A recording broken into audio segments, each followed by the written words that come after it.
El Cártel de Medellín fue un imperio criminal gigantesco que literalmente cambió para siempre las reglas del juego en el negocio clandestino y terminó convirtiéndose en el gran sinónimo del tráfico de cocaína durante muchísimos años. Pablo Escobar, Carlos Lever, José Rodríguez Gacha y los hermanos Ochoa organizaron absolutamente todo este caos. Sobre Pablo, en nuestro canal ya hemos publicado un video bastante profundo de casi 2 horas.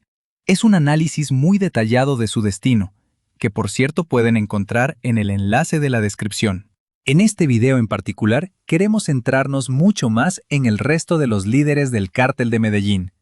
Vamos a contarles bien cómo funcionaba toda la organización desde adentro, no solo a Escobar. Así que, si le interesa saber cómo una simple banda de contrabandistas de poca monta logró convertirse en los criminales más ricos de toda su generación, le presentamos al Cártel de Medellín desde el otro lado de la ley. Pero antes, quiero pedirle que aparte su mente del video por un momento y vea este diseño tan increíble que hice especialmente para usted. Si de verdad le gusta, puede comprar cualquier producto que le interese haciendo clic en el enlace de la descripción. Por supuesto, cada artículo que decida comprar contribuye directamente al crecimiento y desarrollo del canal. Muchísimas gracias por su atención. Y ahora sí, profundicemos en la historia de nuestro protagonista de hoy. Carlos Lever es de hecho el único líder del Cártel de Medellín que escribió un libro completo sobre ese oscuro periodo de su vida. Sí, y toda su actividad criminal ha sido bastante documentada. Sin contar a Escobar, por supuesto, George habló mucho sobre él, desde su propio libro hasta en numerosas entrevistas. Y salía en la prensa con una regularidad casi envidiable. George por si alguien todavía no lo sabe, es ese sujeto que apareció en la película Blow, Inhala junto a Johnny Depp. Tenemos un video completamente aparte sobre él en nuestro canal. Pero esto hoy no se trata de él, sino de Lever. Carlos Enrique Lever Rivas nació el 7 de septiembre de 1949 en Armenia, capital del departamento colombiano de Quindío. Era hijo de un padre ingeniero alemán y una madre colombiana. Su padre, Klaus Wilhelm Lever, llegó a Colombia en 1927 viajando desde Alemania. Era ingeniero de una empresa alemana que diseñaba y construía grandes proyectos de infraestructura, y fue muy responsable en particular de toda la construcción del ferrocarril que finalmente conectaba Pereira con Manizales, así como de la gran estación de ferrocarril de esta última ciudad, justo de donde casualmente era la madre de Lever, Elena Rivas, una ex reina de belleza e hija de un joyero. Allí mismo se conocieron, se casaron rápidamente y al poco tiempo tuvieron 4 hijos. Después de formar esta familia, el padre de Lever se estableció de forma permanente en Colombia. Se cambió el nombre a Guillermo y solamente viajaba a Alemania para visitar a sus familiares. Y debido al apodo de su padre, a Carlos desde muy niño le decían el alemán. La familia vivía bastante bien. Eran propietarios de un pequeño negocio de producción e importación de aceites muy valiosos y vinos de élite, así como de un pequeño hotel llamado Casa de Huéspedes Alemana. Y este lugar estaba constantemente vigilado por las propias autoridades, debido a la enorme cantidad de ciudadanos alemanes que solían reunirse allí. El hotel era muy popular y a menudo se hospedaban altos funcionarios, pero la verdad nunca pasó a ser objeto de una vigilancia real. Según algunos rumores, el padre de Carlos, Lever, era un hitlerista y antisionista convencido, y en su casa, justo bajo la escalera, había un altar dedicado al Führer. Y según cuenta el mismísimo Carlos, desde muy pequeño él fue siempre la oveja negra de la familia. Sus padres intentaron darle a sus hijos la mejor educación posible, pero su hijo menor se resistió obstinadamente y su educación terminó apenas en el 6º grado. En 1959, Elena Rivas solicitó el divorcio de su marido, al que acusaba directamente de un trato indignante. Él, por su parte, respondió rápidamente con una demanda bastante similar, alegando un adulterio por parte de su esposa en 1961. La Corte Suprema concedió la demanda y dividió todos los bienes y la custodia de los hijos entre los ex cónyuges. Los hijos mayores se quedaron viviendo con su padre allá en Colombia. Mientras tanto, Carlos y su hermano menor se fueron lejos con su madre hacia los Estados Unidos, estableciéndose definitivamente en Nueva York. Allí, cuando Carlos creció, Pasaba casi todo el tiempo en el barrio de Jackson Heights, en Queens, porque justamente allí había muchísimos colombianos. Y un par de años después, mientras él lavaba los platos sucios en un humilde comedor, conoció a unos choferes de California que trabajaban en un negocio de alquileres de coches. Estos tipos siempre llegaban manejando coches nuevos y muy relucientes. Y un día, Leder escuchó claramente que vendían un coche por $300. Les preguntó asombrado por qué era tan barato, y le explicaron que podía usarlo 1 o apenas 2 meses, y que luego tenían que venderlo rápido. Carlos se dio cuenta casi inmediatamente de que el coche había sido robado de la misma agencia donde trabajaban esos conductores. Y según sus propias y textuales palabras, el momento en que decidí aceptar esta tentadora oferta marcó un tremendo antes y un después en mi vida. Esta sola decisión finalmente determinó por completo mi destino en este mundo. Ese fue mi debut en la delincuencia. Entonces tenía 18 años. Terminó vendiendo ese primer coche por piezas, ganando un poco más de lo que había pagado. Pero ahora tenía metida en la cabeza la idea de robar y vender coches por su cuenta. Así que se le ocurrió el siguiente método. En Vermont, un estado frío que limita con Canadá, para conseguir placas y poder registrar un coche, bastaba solamente con una factura de compra de un concesionario y una simple prueba de residencia en el estado. Así que Leder corrió a Vermont, se alojó en el albergue de la Asociación Cristiana Benevolente, y allí mismo obtuvo su certificado de residencia. Y luego, en pleno Bronx, consiguió copias de facturas originales de concesionarios de autos y registró tranquilamente su primer coche robado.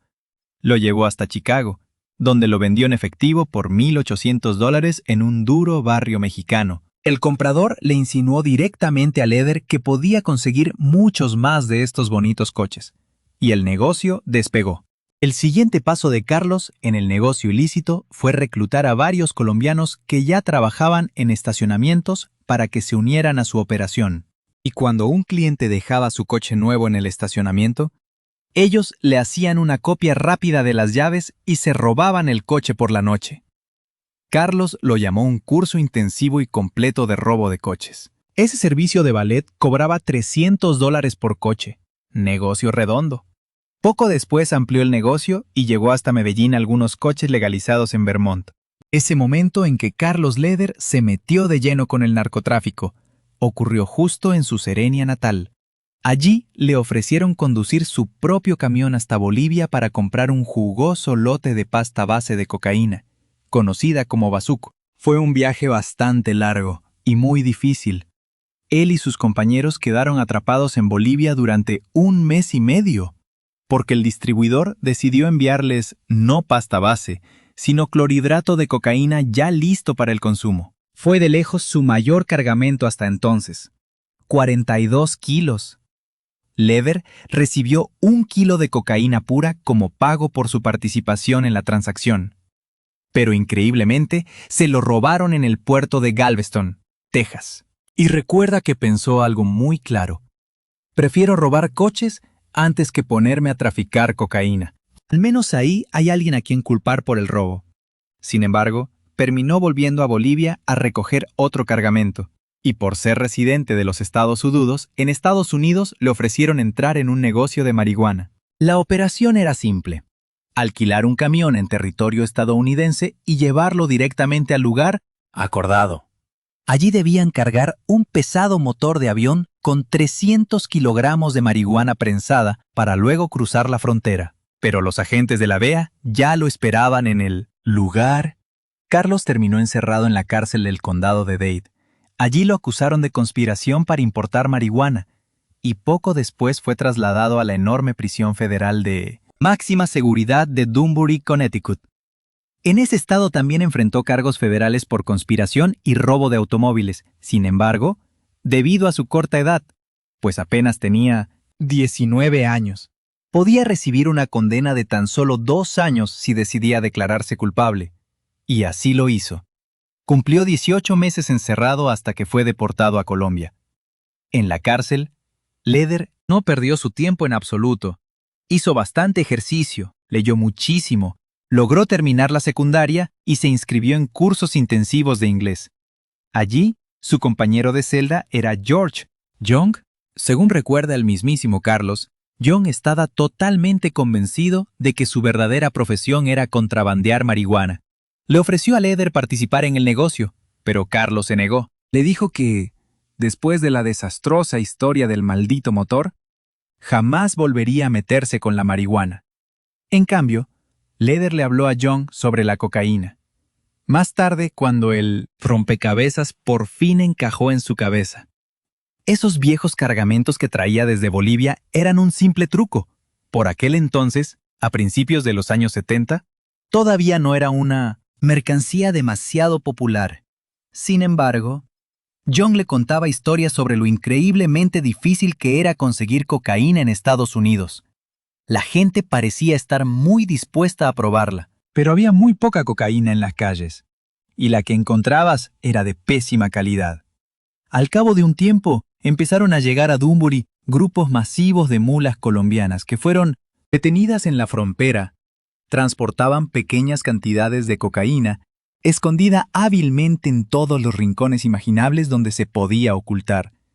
Llevaban maletas de doble fondo, juguetes infantiles, tacones de botas y demás cosas.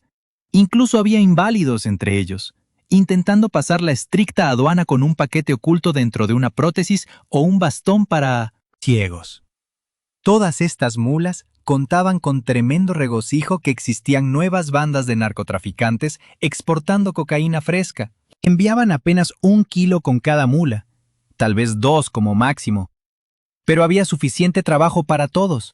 Así que Carlos le dijo a John: escucha bien, George. En 7 meses estaré de vuelta en Colombia, y te aseguro que seremos asquerosamente ricos. Allí en la cárcel, Leder leyó muchísimos libros, pero uno en particular le llamó poderosamente la atención. Era un texto antiguo sobre las guerras del opio, ocurridas entre 1839 y 1842 en Hong Kong. El texto relataba las aventuras de aquellos contrabandistas británicos que traficaban opio procedente de la India. Utilizaban la famosa isla pirata de Hong Kong. Desde allí, los capitanes chinos llevaban el opio hacia los continentes en decenas de pequeñas embarcaciones, de velas rápidas. Así es exactamente como describe Carlos esta gran epifanía. Extrapoló toda esa historia a sus propios planes. Quería llevar cocaína directamente a la costa de Estados Unidos, y este maldito libro le dio la brillante idea de establecer una base oculta de operaciones muy cerca de las playas americanas. Quería basar su propia isla de Hong Kong, pero no basada en opio, sino en pura cocaína sudamericana. Una vez fuera de la cárcel, Leder, con tan solo 21 años, junto con John, pusieron todos sus ambiciosos planes en marcha. Puede escuchar más sobre sus locas aventuras y la gran formación de su negocio de transporte en el video sobre John. Por cierto, Leder tiene su propio y muy particular punto de vista sobre lo que realmente ocurrió entre él y John. Afirma que el comportamiento completamente incoherente de George gradualmente fue metiéndose en los delicados asuntos de todos e interfiriendo tanto en el negocio que su principal distribuidor, Richard Barril, cuyo valioso contacto John nunca quiso compartir con Carlos, expresó el firme deseo de irse a trabajar con los colombianos. Muy pronto apareció el primer gran dinero, y Leder empezó con peligrosas operaciones de lavado de dinero. Logró montar en Medellín una lujosa empresa de venta de coches llamada Lever Auto, ubicada en el exclusivo barrio de Poblado, cerca del Centro Comercial San Diego. Fue precisamente en esta oficina donde fue presentado de forma indirecta a Pablo Escobar. Su primo Gustavo Gaviria compró un par de lujosos Porsches a través de la exclusiva concesionaria de Leder. Los rumores sobre 2 astutos oportunistas que podían transportar la mercancía hacia Estados Unidos empezaron a extenderse por toda Colombia. Muchos se dieron cuenta del enorme potencial que tenía la cocaína, y de pronto surgieron nuevos laboratorios. Los campesinos empezaron a cultivar coca y a aprender lo básico sobre la producción de bazuco. Así fue exactamente como Leder conoció al famoso mexicano José Rodríguez Gacha, un emprendedor propietario de varias plantaciones y laboratorios en Boyacá. Por esa misma época, en 1977, uno de los pilotos de Leder le habló Sobre la remota isla Norman's Cay, allá en las Bahamas, había varias casas en venta, y la isla era sencillamente perfecta para desempeñar el rol de aquel Hong Kong pirata. Estaba a solo 40 kilómetros de distancia y a 140 kilómetros de Miami. Contaba con una amplia pista de aterrizaje asfaltada y carecía por completo de electricidad, ya que aquella isla figuraba como propiedad privada. Leder compró un gran hotel. Los simpáticos ancianos propietarios del Hotel Norman's Cay aún no tenían ni idea de dónde iba a parar todo esto. Carlos entabló rápidamente una relación bastante cálida con el ministro de Agricultura local. Durante su visita a la isla, le donó un sobre cerrado con una cantidad verdaderamente considerable de dinero para financiar su campaña electoral. Así empezó a apoderarse de todo el territorio. Cada vez llegaban muchos más aviones a la isla, y cada vez había más colombianos empleados en la construcción y el mantenimiento de aquellas casas. En apenas un año, Leder ocupó el 70% de la tierra en Norman's Cay y cerró el hotel para ahuyentar a los dueños del club náutico y del centro de buceo. Se les pidió, de manera casi cortés, que no volvieran nunca más. Pero aquella remota isla, como se descubriría después, no solo estaba habitada por ciudadanos respetables. Un par de años antes de que llegara el alemán, la isla había sido el refugio preferido de Edward, un escurridizo contrabandista de marihuana de poca monta. Edward no tardó demasiado en darse cuenta de quién había tomado el control absoluto de la isla, y fue a hablar directamente con Leder. Carlos estaba desesperado por conseguir pilotos con buena experiencia, y Edward, después de dudarlo un poco, empezó a transportar cocaína junto con toda su tripulación. Poco tiempo después, el hombre de mayor confianza del primer ministro de las Bahamas visitó a Leder. Durante su visita, se convenció rápidamente de que era un hombre de negocios muy serio, porque inmediatamente recibió un flamante BMW, nuevo como regalo. Según cuenta Carlos, acordaron pagar $50,000 al mes como concepto de alquiler por la isla y garantías totales de seguridad. Allí se instalaron modernos faros y sofisticados radares, se acondicionó la pista de aterrizaje y construyeron hangares de avionetas de última generación. El perímetro se rodeó por completo con una extensa red eléctrica y torres con torretas armadas. También existe la oscura leyenda de que todos los lugareños fueron asesinados, pero probablemente eso se trate de una simple ficción. Solo uno de los más testarudos fue encontrado muerto en un pequeño bote. El resto estaba bastante feliz, cobrando grandes sumas de dinero en efectivo por su reubicación forzosa. Y, en general, se sentían como... Esto lo relató después el dueño del centro de buceo local.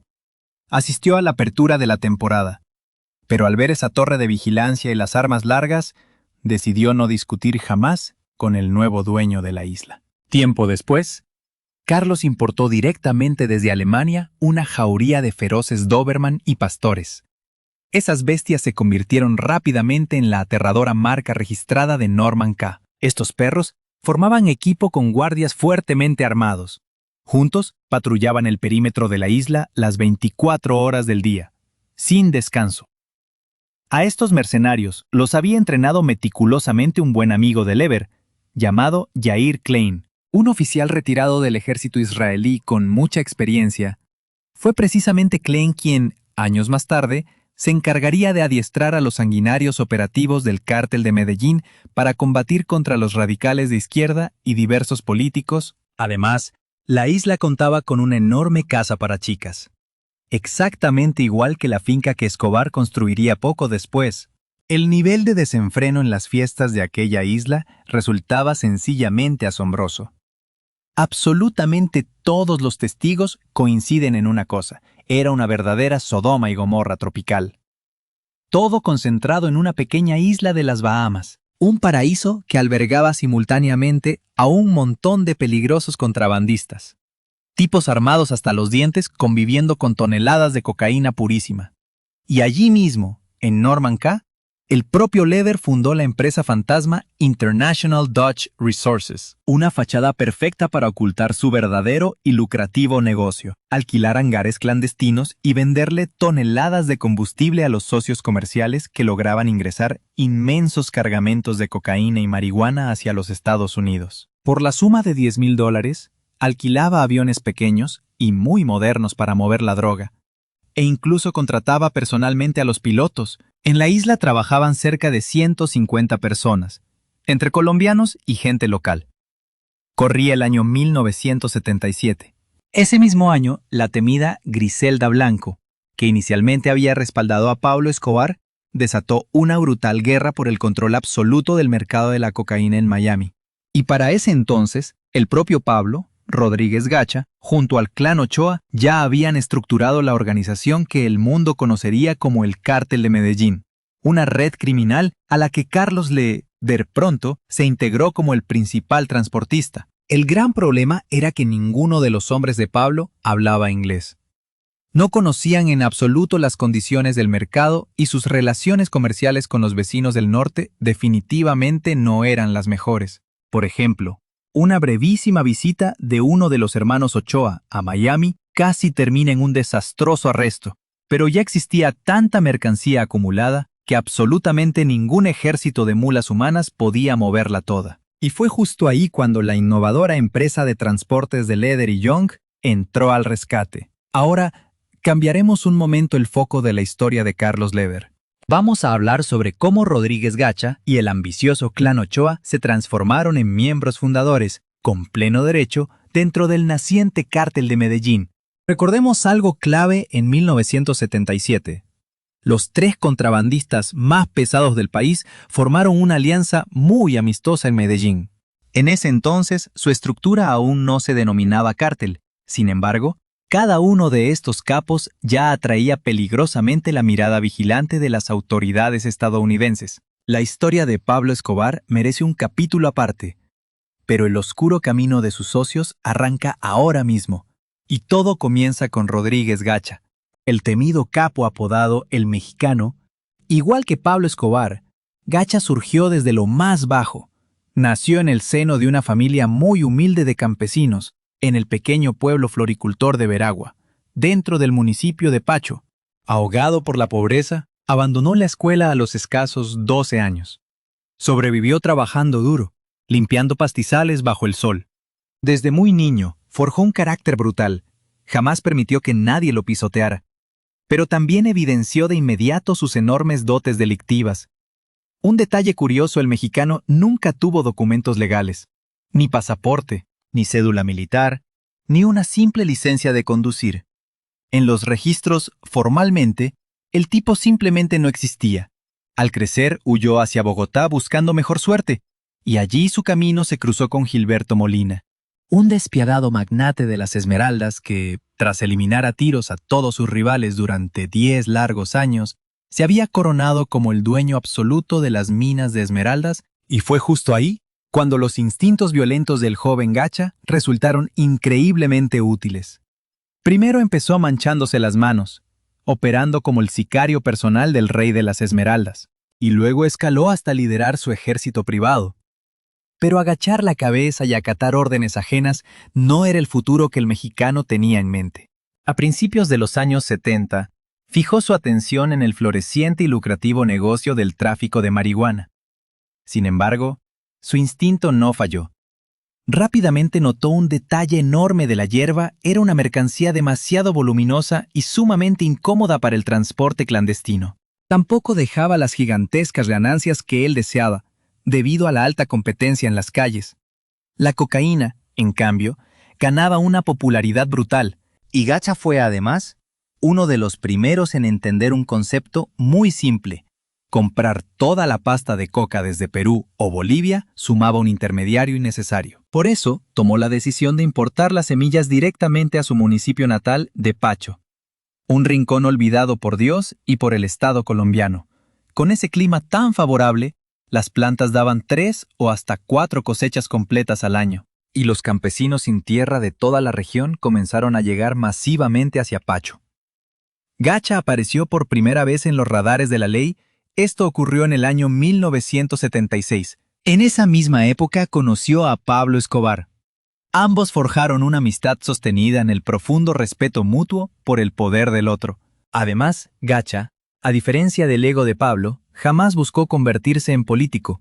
Su única meta real era acumular montañas de dinero sucio, tal como lo definió un viejo agente de la DEA, Baruch Vega. El mexicano siempre fue un blanco muchísimo más importante que el propio Pablo.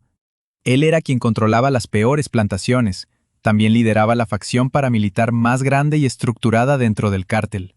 A finales de los 70, unas 4.000 hectáreas de selva agreste estaban completamente sembradas de coca. Para finales de los 90, la cifra oficial terminaría superando con facilidad las 150.000 hectáreas. Su apodo criminal, el mexicano, nació precisamente durante esa misma época de bonanza.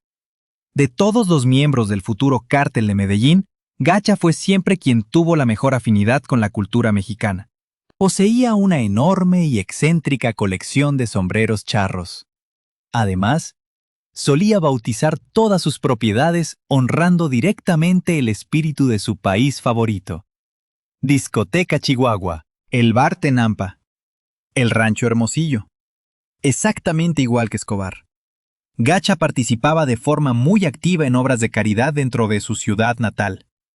Financiaba y construía casas gratuitas, repartía efectivo y organizaba conciertos masivos para el pueblo. Pero su debilidad absoluta siempre fue el fútbol. En particular, se convirtió en uno de los accionistas de mayor peso del Club Millonarios de Bogotá. Todos notaban algo. Él siempre garantizaba tener las canchas de fútbol más espectaculares y mejor cuidadas. A decir verdad, todo el fútbol colombiano de esa violenta época estaba patrocinado desde las sombras por los peores narcotraficantes del país. Era un negocio redondo por diversas razones. Primero, a los propios capos les fascinaba el juego. Segundo, al invertir millones manchados de sangre en el entretenimiento del barrio pobre, la mafia ganaba un respeto inquebrantable entre la gente más humilde. Y tercero, pero muchísimo más importante, a través de instituciones deportivas, lavar dinero resulta sumamente fácil. Todo el blindado imperio económico de Rodríguez Gacha estaba controlado desde las sombras por la junta directiva de Rodríguez G. y compañía. Una junta donde figuraban como grandes ejecutivos el propio mexicano, su esposa Gladys y sus hijos Douglas Gonzalo, José Fabián y Justo David. Era precisamente desde esta fachada de empresa donde el narcotraficante controlaba su otra firma pecuaria, Inver Ganaderas. Mediante esa sólida pantalla, lograba suministrar todo el ganado necesario para abastecer sus inmensos ranchos de Cuernavaca y Mazatlán, Jalisco, Santa Rosa, Quintal, La Chihuahua y el Rancho Hermosillo. También financiaba por completo el famoso criadero de caballos Chihuahua, donde guardaba sus preciados caballos de lujo. Destacaba especialmente Tapuc Camaru, un imponente semental comprado por $1 millón a Ochoa Padre. El reconocido logotipo de la empresa, diseñado con su forma de silueta de la cabeza de un caballo, adornaba de manera espectacular la entrada de su residencia principal en Pacho. Hablamos de la llamada Casa Gacha, famosa por su inmenso lujo. Fue diseñada íntegramente por arquitectos japoneses. Para no molestar jamás a los vecinos, a Gacha le encantaban los conciertos en vivo, pero respetaba profundamente el descanso de los demás, motivo por el que las paredes estaban perfectamente insonorizadas. El interior era asombrosamente lujoso y extravagante. Pieles de oso, vajilla europea antigua y oro. Oro. Muchísimo oro por todas partes. Según cuenta la leyenda, hasta los grifos de la imponente Casa Gacha eran de oro macizo. Además, bajo el inmenso edificio se ocultaba un complejo sistema de escondites repletos de dinero y túneles completamente secretos. En Bogotá, Gacha tenía 8 apartamentos fabulosamente caros y un gigantesco centro de entretenimiento situado muy cerca del aeropuerto de Guaymaral. Era justo ahí donde llegaba por avión toda la cocaína ya terminada. Junto al aeropuerto, disponía de su propio hangar privado con varios aviones, al cual le había asignado una pista de aterrizaje exclusiva. De este modo, para 1982, Rodríguez Gacha tenía el mayor potencial en términos de volumen de mercancía dentro de todo el cártel. Sin embargo, nunca reclamó el poder absoluto. Se conformaba tranquilamente con ser el líder indiscutible en su remota zona de influencia, donde ejercía prácticamente como un gobernador. Pero no ocurría en absoluto lo mismo con el tercer miembro del cártel de Medellín, el clan Ochoa, quizá la facción más enigmática de todo este violento grupo criminal. A diferencia de capos como Pablo Escobar y Rodríguez Gacha, los hermanos Ochoa nacieron en el seno de una familia decente, muy respetada, de ganaderos en Antioquía. Sus bisabuelos llegaron a recibir altísimos honores del Estado por inaugurar la primera feria y la primera academia de veterinaria en toda la región.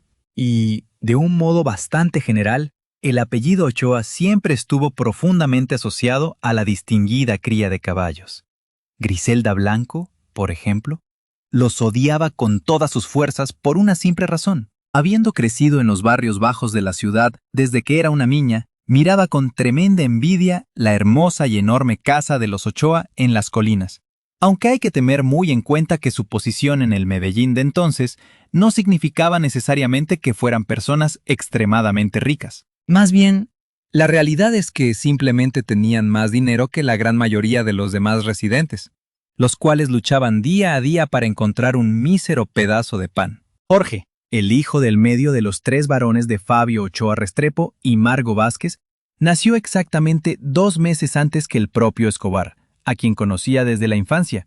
El padre de Ochoa, un hombre obeso casi hasta la caricatura, era conocido como el mejor entrenador de caballos de la provincia entera, y había logrado desarrollar una raza de equinos completamente nueva y refinada. A mediados de la década de los años 60, Fabio abrió un concurrido restaurante familiar llamado Margaritas, compartiendo el mismo nombre de su conocida hacienda en Antioquía. Absolutamente todos, tanto adultos como niños, trabajaron de manera muy ardua para mantenerlo a flote y en pleno funcionamiento. Jorge y sus hermanos, el mediano Juan David y el menor Fabio, así como sus hermanas, pasaban interminables horas cocinando o lavando platos sin parar en cuanto llegaban del colegio. Y así seguían, hasta el mismo amanecer.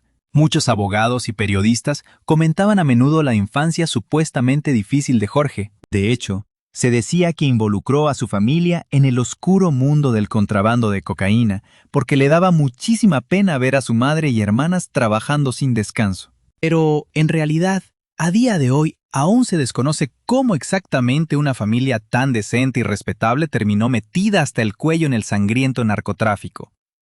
Jorge también era bastante propenso a la obesidad. Rara vez pesaba menos de 90 kilos, y al igual que todos en su familia, no tenía la apariencia típica de un peligroso criminal en absoluto. Parecía un hombre de familia totalmente ejemplar, de carácter muy tranquilo y siempre amable. De vez en cuando se permitía disfrutar de un simple vaso de vino blanco seco. Ni siquiera fumaba tabaco, y mucho menos consumía ningún tipo de drogas. Sin embargo, poseía un auténtico y afilado instinto empresarial para los negocios. Él consideraba que la terrible adicción norteamericana a la cocaína era un vicio, sí, pero lo veía inofensivo. Creía que aquellos que pudieran pagarlo debían darse el gusto, y él, Jorge Ochoa, se aprovecharía sin reparos de esas grandes debilidades humanas. A mediados de los años 70, empezó a visitar el estado de Texas por negocios y a estudiar minuciosamente todo el mercado. Ochoa viajó entonces a la ciudad de Miami como gran especialista en la importación y exportación de caballos. Una vez allí, hizo valiosos contactos con otros colombianos para empezar a comercializar cocaína por toda la costa este de los Estados Unidos. A día de hoy, aún se desconoce qué papel real desempeñó el padre en todo este turbio asunto. Según una versión, no solo era el líder indiscutible de su clan, sino de todo el cártel de Medellín, y en general fue el único a quien el mismísimo Pablo Escobar llamaba su patrón. Según otra versión distinta, simplemente participó de manera puntual en algunas operaciones. Llevó una vida bastante tranquila ocupándose de sus queridos caballos, y nunca fue llevado ante la justicia, tratando de distanciarse de sus hijos, que eligieron un camino delictivo. En 1977, en la soleada Miami, Jorge Ochoa dio claras muestras de una auténtica y casi cómica ingenuidad provinciana. Se jactó abiertamente de haber importado 100 kilos de cocaína a los Estados Unidos. Probablemente se trataba de un simple caso totalmente aislado, porque el año anterior uno de sus parientes ya había sido arrestado en la frontera con un pequeño cargamento de 1,5 kilos. Aquello significaba claramente que ellos, al igual que todos en ese entonces, todavía usaban mulas humanas para el transporte. Su interlocutor resultó ser un informante de la DEA, de los que aún abundaban muchísimo por Miami. El 12 de octubre de ese mismo año, Jorge le entregó a este misterioso hombre una pesada maleta con 27 kilos de cocaína y le pidió que la llevara hasta Miami. La DEA arrestó entonces a 9 ciudadanos colombianos, entre ellos la propia hermana y el cuñado de Jorge Ochoa. Jorge fue el único que de verdad logró escapar. Al ver a la policía, se subió rápido a una moto y se dio a la fuga a toda velocidad. Jorge se libró milagrosamente de su captura y abandonó Miami para no volver jamás. En ese mismo año, Pablo Escobar, junto con su primo Gustavo Gaviria, ya supervisaba toda la recolección de pasta de coca en Ecuador, importada directamente desde Bolivia y Perú, y su posterior procesamiento en Colombia. Escobar y Ochoa, actuando como los líderes empresariales más grandes y despiadadamente ambiciosos, unieron sus fuerzas para lograr aumentar al máximo la capacidad de producción. También dirigían enormes laboratorios y vendían su cocaína a fuertes distribuidores que ya controlaban su comercialización final hacia los Estados Unidos, donde las altísimas ganancias eran hasta 6 veces mayores que en la propia Colombia. Muy pronto lograron monopolizar el jugoso negocio en Florida, Nueva York, Chicago y también en Los Ángeles. Rodríguez Gacha se incorporó entonces como un miembro de pleno derecho de toda la organización. Fue justo cuando Carlos Lever, quien compró la famosa isla bahameña para la empresa, hizo que aumentaran radicalmente los suministros. A principios de la violenta década de los años 80, Escobar creó una especie de gran oficina central del cártel de Medellín, a la que podían dirigirse los pequeños y medianos participantes en el mercado de la droga, buscando vender su mercancía en condiciones mucho más favorables. Esta inteligente decisión fue un éxito rotundo. A los demás productores independientes de la región les resultó sencillamente poco rentable intentar vender la mercancía por su propia cuenta. Además, cabe señalar que absolutamente todos aquellos que no desafiaban al cártel y aceptaban obedientes sus condiciones eran tratados de una forma bastante respetuosa y pacífica. Al final, siempre había suficiente dinero para absolutamente todos. Pero, claro, aquellos que intentaban rebelarse contra la implacable expansión del cártel lo perdían absolutamente todo. Una característica verdaderamente monstruosa de los hombres de Medellín era y sigue siendo la venganza. Quienes cometían el error de interponerse en su camino terminaban aniquilados hasta el último hombre. Y esto ocurría aunque no los encontraran enseguida. Según el esquema establecido en la oficina, los vendedores pequeños simplemente camuflaban su cocaína dentro de los grandes cargamentos. Escobar y Ochoa controlaban los hilos y se aseguraban personalmente de que nadie eludiera el control de la organización. Ellos mismos aseguraban los envíos y jamás despachaban un cargamento a menos que tuvieran la cantidad exacta de cocaína en inventario para reponerla, por si el cargamento resultaba incautado. Los agentes de la DEA bautizaron rápidamente este sistema de seguros como Medellín Joints, en clara referencia a un banquero muy famoso de aquella época. Así, al comerciar directamente a través del cártel de Medellín, los pequeños empresarios del narcotráfico prácticamente no arriesgaban nada. Además, había otras figuras clave dentro de la organización que asumían responsabilidades muy distintas. Las finanzas y las complejas relaciones comerciales del cartel eran gestionadas con mano de hierro por Gustavo Gaviria y por Roberto Escobar. Él era el hermano mayor de Pablo y había trabajado en contabilidad durante muchísimos años. Además, el grupo formó un ala militar sumando a personajes como La Kika, Popey, El Angelito, El Chopo, El Osito, El Tato y muchísimos otros. Todos estos hombres formaban la base de las fuerzas de seguridad del cártel y también de los inmensos ejércitos de feroces sicarios de la organización. A través de ellos lograron establecer un brutal equilibrio de poder, diseñado para controlar y dominar por completo el tráfico de drogas. Todos ellos fueron entrenados profesionalmente por Yair Klein. Era el dueño de la empresa militar privada Hot Ahit y un buen amigo de Carlos Lever, a quien ya mencionamos antes. Se informó que a finales de la década de 1980, la organización contaba ya con más de 2.000 combatientes perfectamente entrenados. El sicario más famoso del cártel en esos oscuros días era probablemente Popeye. Lo apodaron de esa manera por su notable parecido físico con el conocido personaje de dibujos animados. Como casi todos los demás implicados, él ofreció su propia versión sobre quién estaba realmente al mando del cártel de Medellín. Según él, el jefe absoluto era Jorge Ochoa, y Pablo Escobar simplemente obedecía sus instrucciones. Popeye murió recién en el año 2020. Después de haber vivido una vida bastante agitada, cumplió 23 años de prisión tras confesar 257 asesinatos por encargo. También admitió haber participado en la planificación de más de 3.000 muertes. Además de todo eso, escribió unas extensas memorias, abrió su propio canal de YouTube e incluso, hace unos pocos años, volvió a pisar la cárcel tras su liberación. Todo por intentar extorsionar a figuras importantes como Jorge Ochoa, personas que anteriormente estuvieron vinculadas a la organización. Lo hizo con la ingenua esperanza de sacarles dinero rápido. Su plan fracasó rotundamente. Y finalmente murió bajo custodia en el año 2020. Bastante menos conocida, resulta ser una facción militante del cártel de Medellín llamada Los Priscos. Este violento grupo estaba liderado por los hermanos Prisco Armando Alberto, Eneas, El Negro, José Rodolfo y David Ricardo en 1980.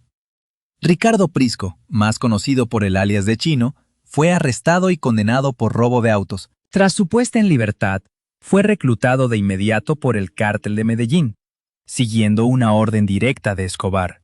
En su momento de mayor apogeo, este peligroso brazo armado estaba formado por un centenar de combatientes sumamente profesionales. David Ricardo Prisco, al igual que otros miembros de Medellín, era inmensamente popular entre la gente de su propio barrio de Aranjuez. Llegó a abrir una enorme cuenta en el supermercado local para los vecinos que no podían comprar alimentos, y también se encargaba de pagar las matrículas universitarias de los jóvenes del barrio. En su propia casa, los hermanos tenían una inmensa estatua de la Santísima Virgen del Carmen, y según relatan varios testigos de la época, antes de concretar cada negocio, le rezaban juntos con mucha devoción. Y vaya que hubo muchísimos negocios. Los Priscos participaban activamente en todas las operaciones importantes del temido cártel. De hecho, se les atribuyen al menos 200 asesinatos políticos por encargo.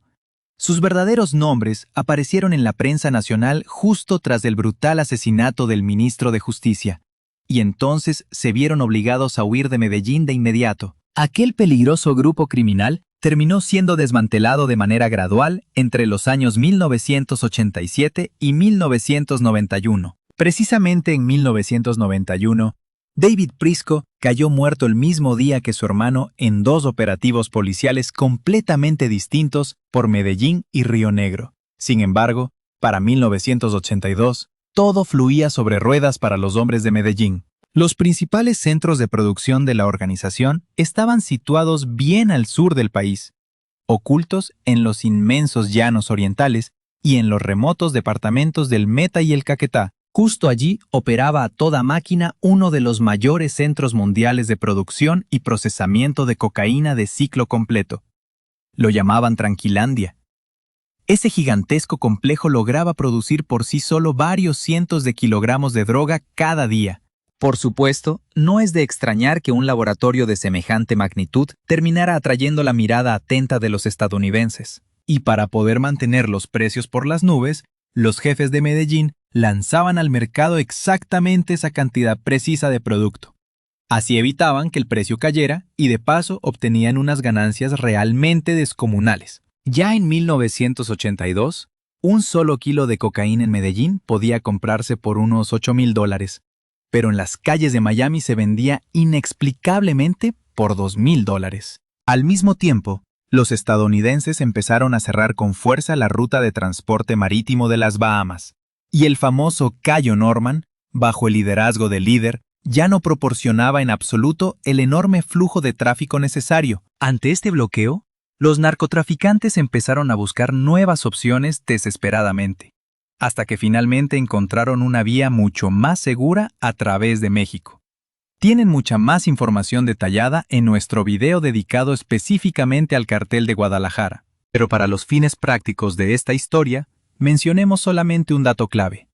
Había tanta cocaína circulando en aquel momento que alcanzaba de sobra para todos, tanto colombianos como mexicanos. Además, la repentina apertura de los canales mexicanos provocó inevitablemente que el mercado terminara sobresaturándose, haciendo que el precio del kilo cayera, pero bastante más tarde que los oscuros eventos ya descritos. Todo esto llevaría a la trágica aparición de una nueva y adictiva droga en las calles de Estados Unidos. Hablamos del crack. Esta sustancia no solo se convertiría en un verdadero símbolo marginal de los guetos norteamericanos. El crack también terminaría llevando al ambicioso Cártel de Medellín a obtener unas ganancias financieras aún más impresionantes que antes. A fin de cuentas, el precio por kilo bajaría considerablemente, pero a cambio les abriría las puertas de un nuevo y vastísimo mercado. Por cierto, curiosamente en Colombia la cocaína no resultaba ser tan popular durante los años 80. En primer lugar, porque aunque el precio local bajara bastante, la droga seguía siendo demasiado cara para el bolsillo del colombiano promedio. Y en segundo lugar, muchísimos colombianos comenzaron a fumar la pasta base de la cocaína, el temible bazuco, una sustancia que tenía un efecto adictivo casi instantáneo, y que además resultaba letal. Tanto Carlos Líder como la temida Griselda Blanco acabaron siendo víctimas de su adicción al bazuco. Mientras tanto, uno de los poquísimos frenos reales para los narcotraficantes de Medellín era la amenaza de la ley de extradición.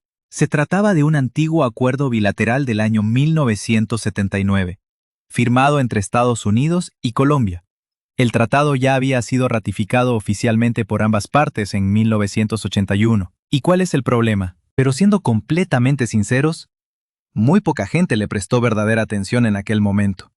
La simple noticia del pacto ni siquiera llegó a aparecer destacada en las portadas de los periódicos más importantes. Y desde luego, era un asunto que no preocupaba a Colombia en lo más mínimo.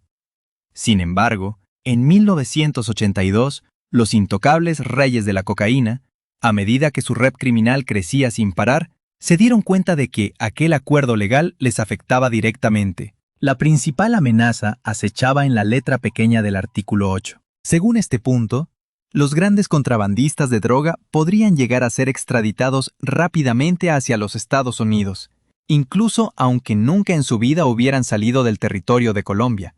Lo único que la justicia necesitaba demostrar era que estos hombres representaban un verdadero peligro para los Estados Unidos. Inundaban de drogas a Estados Unidos. Todos y cada uno de ellos ya estaban bajo la lupa de la DEA. Pero la agencia federal no comprendía del todo hasta qué punto había crecido esta organización. Pensaban que eran simples capos locales fáciles de cazar uno por uno. No veían que se enfrentaban a un grupo masivo y letalmente unido. La famosa sección 8 de la ley de extradición lo cambiaba todo. Los fiscales estadounidenses ahora tenían el poder de exigir la entrega de cualquier individuo metido en el tráfico de drogas. A principios de los años 80, la sangre inundó las calles de Miami. Aquello pasó a la oscura historia como la guerra de los vaqueros de la cocaína. Fue entonces cuando los agentes se instalaron en Colombia, trabajando sin descanso.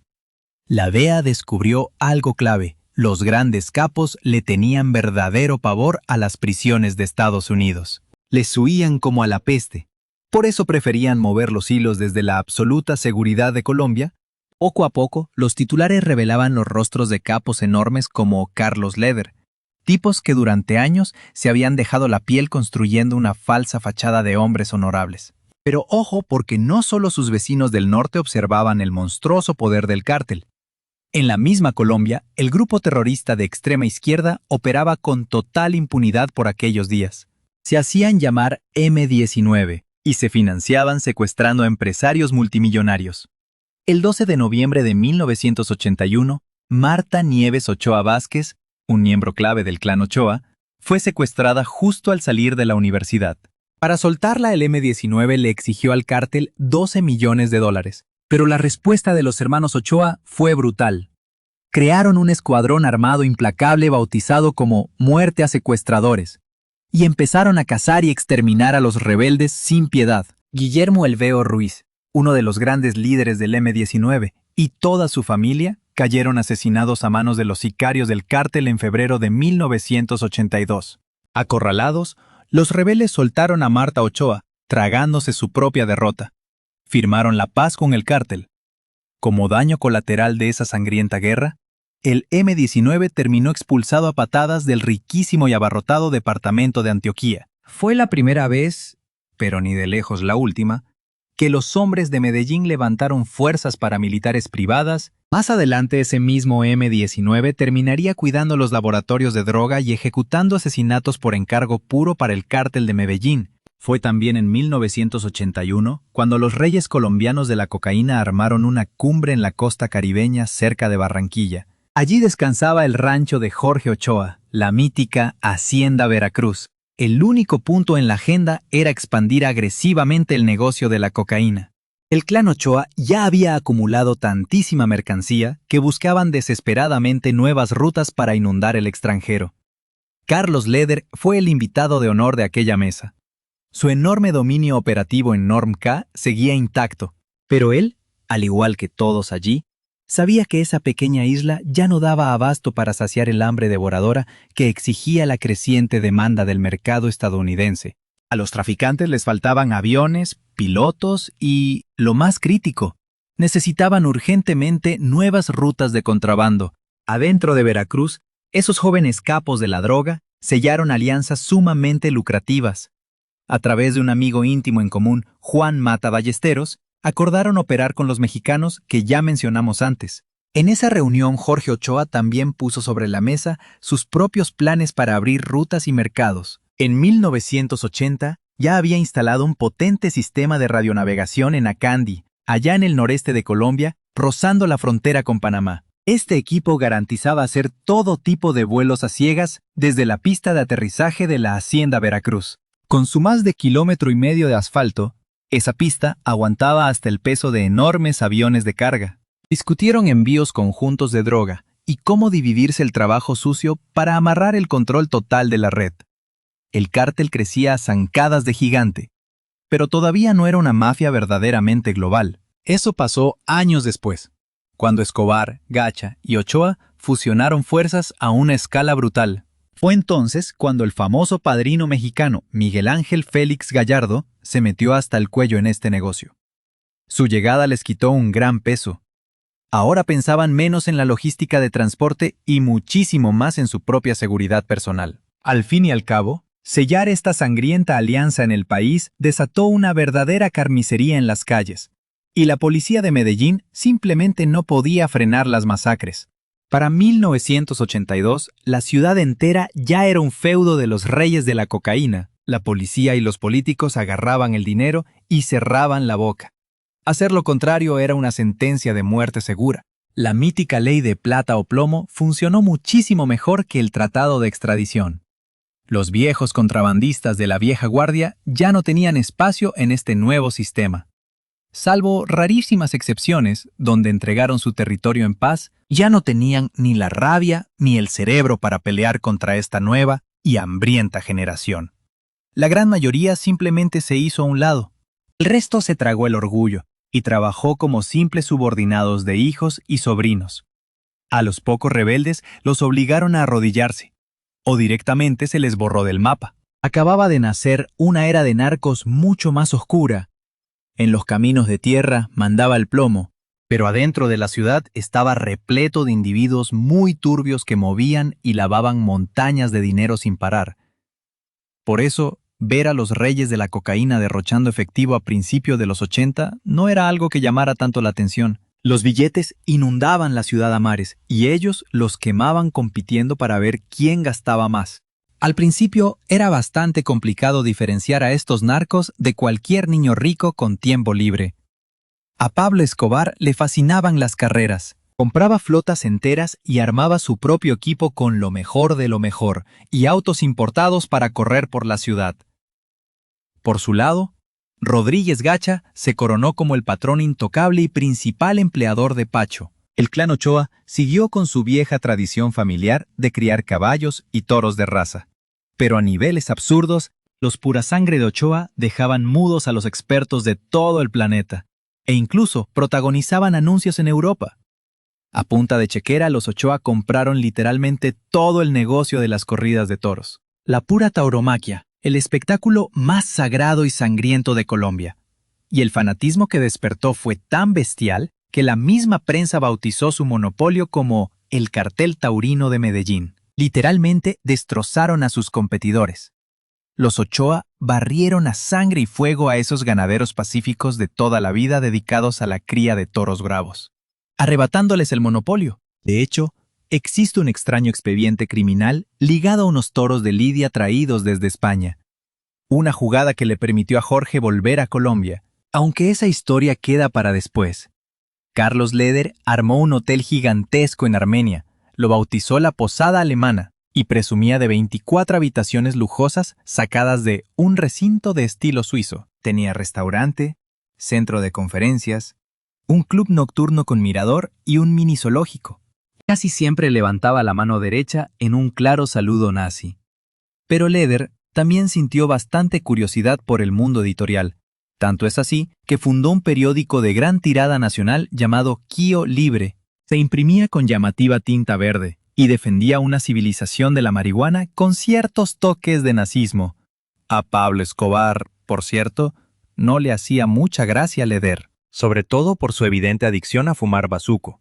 Además, Leder soltaba auténticas estupideces a cada paso. Unas veces gritaba consignas fascistas y otras simplemente se jactaba de soltar muchísimo dinero al Partido Liberal. Quería respaldar a un candidato presidencial y, de paso, vinculaba públicamente su propio nombre y el de sus compañeros contrabandistas con el sistema político colombiano. Justo por eso acaparaba las portadas de los periódicos con muchísima frecuencia. Obviamente, el cártel intentaba meter mano en las altas esferas del poder, pero solo Leder alardeaba de ello y atraía todas las miradas. Escobar siempre lo llamaba Bocón. Era un fanfarrón de cuidado, pero sus contactos y conexiones seguían siendo vitales para la organización criminal, porque Leder, desde luego, se comportaba de forma muy imprudente. Sin embargo, el mismísimo Escobar superó cualquier límite imaginable. No fue ninguna casualidad que acabara coronándose como el líder absoluto de la organización a los ojos del público general. Durante las elecciones de 1982, Escobar ejecutó una maniobra sumamente audaz, muy al estilo de la propia mafia. Fue directo hacia el poder. Entró de forma oficial al Congreso colombiano por el distrito de Envigado. Era suplente, y cuando el principal representante de Envigado, Jair Ortega, enfermaba o faltaba, Escobar ocupaba su asiento, el narcotraficante más rico se convirtió en congresista. Escobar y Ortega respaldaron con fuerza al senador Alberto Santofimio Botero, uno de los pilares del Partido Liberal que manejaba muchísimo poder e influencia. Y Santofimio, el gran protegido del cartel de la cocaína, pronto encarnó la corrupción más absoluta dentro del sistema político colombiano. Mientras tanto, el mandato del presidente Turbay Ayala afrontaba su recta final. 1982 sería un año de elecciones, y los narcotraficantes seguían peleando a muerte para frenar la dichosa ley de extradición. Sentían que les cortaba las alas. Durante una tensa reunión, Rodríguez Gacha dejó muy claro que sus aliados dentro del partido de la oposición por fin traían buenas noticias. El candidato conservador, Belisario Betancur, le había confirmado cara a cara a uno de sus abogados que, si ganaba las elecciones, no tenía ninguna intención de entregar ciudadanos colombianos a Estados Unidos. Escobar, en cambio, prefería mover sus fichas en el bando contrario y apostaba fuerte por los liberales. Carlos Leder relata en su propio libro cómo el cártel entero se dejó la piel para lograr tumbar esa extradición. Resulta un episodio bastante curioso si analizamos el punto de vista del trabajo en equipo dentro de esta brutal organización criminal. Pablo consiguió aquel asiento en el Congreso como suplente de Ortega y, sin perder tiempo, comenzó a financiar la campaña del candidato López. Aunque hoy cueste asimilarlo, aquellos criminales tan curtidos no terminaban de entender del todo el doble juego de los líderes políticos. Ya habían firmado en el Congreso un tratado que amenazaba con expulsarlos de su propia patria. pero a la vez les exigían dinero fresco y miles de votos. Así que Pablo convocó al candidato López a una reunión. Y él aceptó, pero impuso una condición innegociable. El encuentro tenía que celebrarse en absoluto secreto, encerrados en una habitación del Hotel Intercontinental. Justo el día anterior, Pablo Escobar lo citó en su despacho. Allí aparecieron otros 6 jefes de peso: Jorge Luis Ochoa, Gustavo Gaviria, Pablo Correa, Alonso Cárdenas, Rodrigo Murillo y el mexicano. Escobar sugirió de entrada que cada uno soltara $100,000. Después apareció López y, con total frialdad, aseguró que por el momento el tratado de extradición se quedaría congelado en fase de estudio y que dudaba mucho que se aplicase pronto. Pablo, con bastante tacto, sacó el tema de la gran donación y aseguró que el respaldo económico continuaría. Sin embargo, apenas unos días después, recibió una tensa llamada de un frustrado Pablo Escobar. «Vamos, Carlos. Necesito tu ayuda. Estos malditos políticos ya nos han vendido. Carlos, la cosa no puede quedar así. No tienen idea de con quién están jugando. Nos sacaron 800,000 y encima se ríen en nuestra puta cara. Haz algo, Carlos». El caso es que el equipo de López le había prometido a la prensa que cazaría a los narcotraficantes. Escobar le exigió a Leder que montara una rueda de prensa urgente para airear todo el apoyo financiero entregado a ese político de Bogotá. Frente a los focos, Lever explicó a los periodistas que varios empresarios decentes, sumamente preocupados por el país, le habían regalado al candidato presidencial Alfonso López una jugosa donación de unos $800,000 para mostrar rechazo a la extradición. Al día siguiente, la noticia estalló en todos los periódicos, y en el Partido Conservador se frotaron las manos ante semejante exposición de aquella reunión privada. Rodríguez Gacha confesó que, por su lado y respaldado por otros comerciantes de Pacho, había inyectado cerca de $1 millón directamente a los conservadores. Y tal como subraya Leder, fue precisamente esa brutal aportación de Gacha la que terminó inclinando la balanza. Finalmente llegó el día de las elecciones, y el candidato Belisario Betancur arrasó por un amplio margen.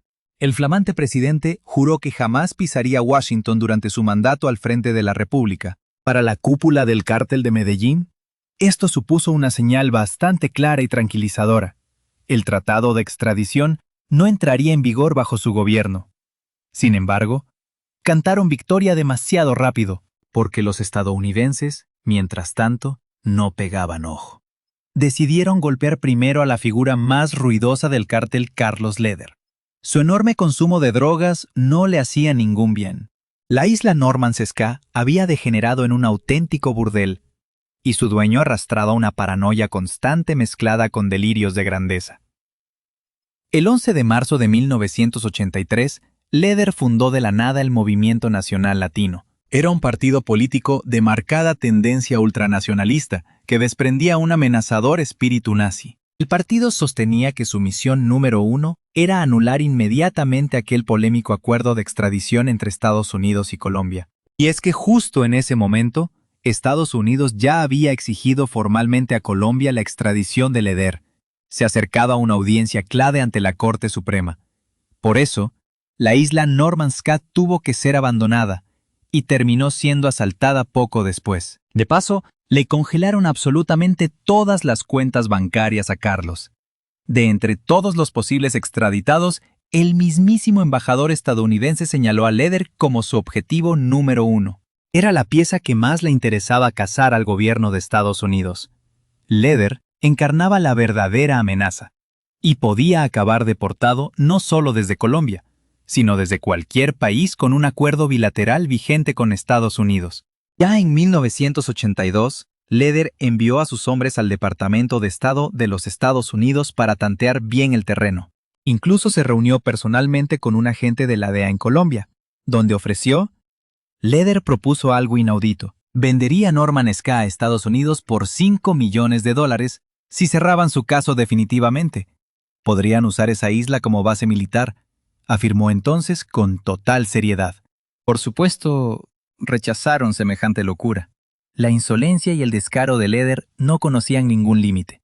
A finales de julio, concedió una larga entrevista para Radio Caracol de Bogotá, en la cual aseguró haber comprado sus islas en las Bahamas por más de $1 millón. Desde entonces, afirmó, habían servido de forma muy fiel y absolutamente leal a grandes empresas colombianas, sumamente rentables. Sin pronunciar jamás la palabra cocaína en voz alta, admitió con calma que manejaba todo el negocio de transporte logístico para su viejo amigo. Su previo arresto y aquel encierro en una cárcel estadounidense también tuvieron su propia justificación. Muy simple. De joven, Leder lideró a los hispanos del barrio, un hombre que defendía su raza, sus principios y su profundo colombianismo. Y ahora, según él, iba a ser senador. Quería representar en el Senado a los expulsados, ser la voz firme de la gente trabajadora y de los más pobres entre los pobres. Se alega que entonces entró en una conspiración secreta para perjudicar gravemente a Estados Unidos. Es más, amenazó con dañarlo sin descanso hasta lograr derogar la ley de extradición. Y no solo eso, además Leder adquirió una gran imprenta y contrató periodistas profesionales. Juntos producían el periódico de proclamas del famoso Movimiento Nacional Latino, un espacio donde el propio Carlos se declaraba prácticamente como un mesías intocable. Ofrecía pagar toda la deuda nacional de Colombia a Estados Unidos y defendía abiertamente que el narcotráfico era una cruzada necesaria contra el odiado capitalismo. Sin embargo, esa fanfarronería descontrolada no dio ningún fruto real. El 12 de septiembre de 1983, la Corte Suprema falló a favor de Estados Unidos y declaró a Leder totalmente extraditable. En Colombia, firmaron una orden oficial de detención en su contra, pero Carlos logró enterarse a tiempo y huyó rápidamente. Sin embargo, una vez aprobada esa orden de extradición contra Leder, el nuevo ministro de Justicia, Lara Bonilla, quien pronto jugaría un papel muy trágico en esta historia, se la entregó directamente al presidente Betancourt para que la firmara. Fue entonces cuando estalló un desastre gigantesco para el mexicano. Como mencioné antes, la empresa más grande, llamada Tranquilandia, operaba oculta en lo más profundo de la impenetrable selva. Tras apoyar abiertamente a Betancourt durante la intensa campaña electoral, Gacha se convirtió en un héroe auténtico y nunca atrajo demasiada atención de la DEA. Por eso, absolutamente nadie lo habría descubierto jamás, de no ser por aquel éter necesario para poder fabricar todo el clorhidrato de cocaína puro, y por un grupo de agentes estadounidenses muy meticulosos. El 9 de febrero de 1984, todo el cártel se reunió en una lujosa discoteca en las montañas de Medellín. Uno de los principales distribuidores de Miami, que pertenecía fielmente a la poderosa red de Ochoa, celebraba el nacimiento de su hijo. El padrino era el mismísimo Jorge Ochoa. Los ruidosos festejos se prolongaron durante una semana entera, y mientras tanto, los líderes del cártel discutían diversos problemas bastante acuciantes. Como de costumbre, les preocupaba cómo lograr expandir sus lucrativos mercados. Querían aumentar rápidamente el número de rutas y de pilotos trabajando en condiciones muy cambiantes. Desde hacía varios meses, funcionaba en la densa selva su gran complejo llamado Tranquilandia, y ahora producía hasta 4.000 kilos de droga cada mes. Se habían acumulado ya muchísimas toneladas de cocaína escondidas en los bosques. Aquel nuevo complejo exigía un suministro ininterrumpido, absorbiendo toneladas y toneladas de materias primas. La más valiosa de todas ellas era, sin duda, el éter. Ese éter resultaba absolutamente vital durante la última etapa del largo proceso químico para producir cocaína y así obtener un polvo puramente inhalable. La cocaína base, que se extrae de la pasta, debe disolverse en éter añadiendo ácido clorhídrico y acetona. Toda esa gran masa resultante luego se filtra, se seca y se consigue el ansiado clorhidrato de cocaína. Ese polvo blanco que consumían regularmente unos 5 millones de estadounidenses allá por 1984. Exigían 17 litros de éter para lograr un solo kilo de cocaína. Este éter no se fabricaba en Colombia, o no en las brutales cantidades que requerían los narcos. Así que lo importaban del extranjero. Al descubrir este simple hecho, los agentes estadounidenses empezaron a monitorear de cerca todo el flujo de éter importado hacia Colombia. Pensaron con mucha sensatez que prohibir la importación de ese éter golpearía durísimo a los grandes productores. Entonces, decidieron buscar rápidamente a un comprador legal de éter. Este hombre adquiría el doble de lo que se consumía lícitamente en toda Colombia durante un año. Así que, con sigilo, colocaron dentro de 2 barriles de su cargamento unos pequeños dispositivos de radioseñal. Eran del tamaño de una cajetilla de cigarrillos y llevaban una potente batería diseñada para aguantar muchísimo tiempo. Un discreto doble fondo separaba toda esta compleja estructura de las ondas de radio. La primera señal clara provino de New Orleans. Desde ahí, los pesados barriles viajaron directamente hasta las afueras de Barranquilla, directo a la famosa Hacienda Veracruz, situada en pleno corazón de los vastos dominios del clan Ochoa. Al cabo de un tiempo, las señales abandonaron Veracruz y eran transmitidas desde un avión en pleno vuelo, hacia algún lugar remoto del sur. La siguiente señal brotó desde la impenetrable selva oriental de Colombia. Ese era el destino final. Un equipo de asalto de 42 hombres ejecutó la operación de extracción. Lograron tomar a todos los narcotraficantes por absoluta sorpresa. Básicamente, no opusieron resistencia. A medida que avanzaban por el lugar, se destapaban más y más actividades secretas del cártel de Medellín. Allí, no solo se encontró un laboratorio principal aislado, sino una verdadera fábrica industrial con el ciclo completo para producir cocaína. Ese enorme complejo alimentaba y vestía cómodamente a un centenar de personas. Había modernos generadores, duchas, lavadoras y varias secadoras. No muy lejos de aquella pista de aterrizaje, la policía logró contar unos 305 tambores repletos de acetona, 363 de éter, 282 barriles de gasolina roja y 133 de combustible aéreo.